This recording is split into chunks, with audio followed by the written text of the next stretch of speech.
L'innovation pour les entreprises agroalimentaires est tout à fait fondamentale puisque nous avons des difficultés, vous le savez, à protéger nos produits puisqu'il n'y a pas de brevet pour l'industrie alimentaire. Donc nous ne pouvons, je dirais, innover en permanence qu'en ayant toujours des nouveaux produits. En France, je pense qu'on n'est pas très bon en innovation. Effectivement, dans ce domaine, par rapport à d'autres industries, nous sommes plutôt moins bien placés avec un pourcentage d'innovation un peu plus faible que dans d'autres secteurs. Quand on compare à d'autres pays, on voit bien qu'on perd un peu de compétitivité. C'est sans doute pas complètement lié à l'innovation, mais c'est en partie lié sans doute à l'innovation. On dit souvent recherche et innovation. Ce qui veut dire qu'en fait, l'innovation n'est pas inhérente à la recherche, contrairement à ce qu'on pourrait penser. Les problématiques de recherche et d'innovation sont véritablement des aspects culturels dont il faut faire prendre conscience tout de suite aux étudiants dès leur école. Ce n'est pas seulement un problème français. Je pense que c'est vraiment un état d'esprit et de culture. La première prise de conscience par ces étudiants, c'est la réalité de l'entreprise, un projet marketing, un projet industriel, un projet de commercialisation d'un produit, mais surtout, c'est l'idée de ce que pourrait être un nouveau produit, comment il va plaire aux consommateurs, quelles sont les tendances des consommateurs. Donc c'est tout à fait essentiel qu'on puisse apporter dès l'école cet élément aux étudiants. Il nous manque une articulation entre la recherche, et si on parle d'innovation industrielle, l'industrie, et que cette articulation, on doit la trouver par différents instruments, mais aussi par la formation et des chercheurs et des personnes qui travaillent dans l'industrie.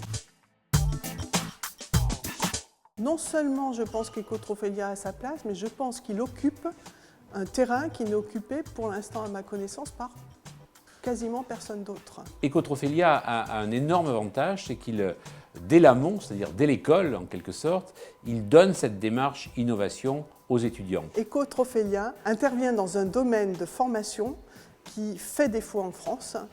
Et pour moi, c'est vraiment la grande force d'Ecotrophelia, c'est de donner cette culture de l'innovation à des jeunes. Ils ont la possibilité de faire un projet complet de marketing et un projet industriel dès l'école. Donc on leur fait tout de suite prendre conscience que la création de nouveaux produits est tout à fait essentielle et on les met dans les conditions, je dirais, presque idéales de création de ce produit tel qu'ils le rencontreront ensuite dans leur entreprise. Comment on passe de l'idée jusqu'à un produit.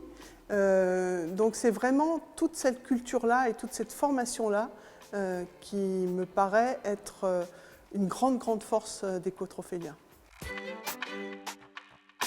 Ecotrophelia, c'est d'abord le contact des étudiants avec l'entreprise agroalimentaire. C'est vraiment une opération gagnant-gagnant. Pour les entreprises, ça leur permet je dirais, d'attirer des jeunes étudiants vers leurs usines et vers leurs sociétés. Pour les étudiants, c'est l'occasion d'avoir une prise de conscience et une connaissance de l'entreprise qu'ils n'auraient pas forcément sans une expérience de ce type. Une de ces forces d'Ecotrophelia, c'est de former. Parce que je pense que former concrètement comme ça par la maîtrise d'un projet, c'est une formation qui vous reste. Ce qu'on peut espérer, c'est que ça devienne un élément tout à fait clé dans la formation des étudiants et que ça compte peut-être même un peu plus encore dans leur note finale à l'examen, car il n'y a pas de meilleure formation que d'avoir un lien direct et concret avec l'entreprise.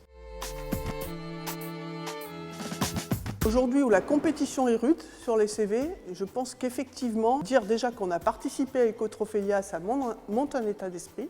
Et puis alors, si on a gagné Ecotrophelia, alors je ne vous dis pas que ça vous emporte le job, mais en tout cas, vous avez un sujet sérieux de discussion sur lequel vous pouvez vraiment vous montrer quand vous êtes en interview, parce que vous pouvez expliquer quel a été votre rôle dans Ecotrophelia, ce que ça vous a apporté.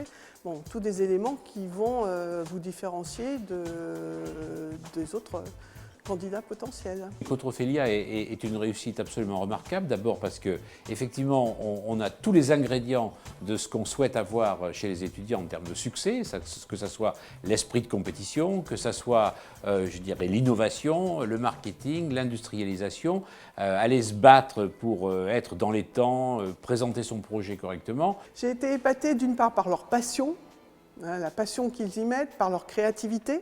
Je trouve que c'est extrêmement rafraîchissant d'avoir des jeunes qui s'emparent d'un projet sans a priori. J'ai travaillé dans l'industrie, je sais qu'on a des carcans dans l'industrie. On a déjà testé des choses, on sait, donc on se dit « ah, ça ne va pas marcher », etc. Eux, ils sautent des obstacles sur lesquels d'autres auraient un peu hésité ou renoncé. Le concours lui-même est assez spectaculaire parce qu'il faut se présenter très vite, en quelques minutes devant un jury souvent exigeant. J'en ai la preuve et on l'a montré à plusieurs reprises. Et puis il faut essayer, là encore, d'être synthétique et de montrer quels sont les éléments essentiels de son projet, ce qui n'est pas toujours évident. Je pense que beaucoup de nos chercheurs bénéficieraient à participer à un tel concours pour justement développer chez eux cette culture, cette approche de l'innovation, cette culture de l'innovation que tous n'ont pas. On doit bien le reconnaître.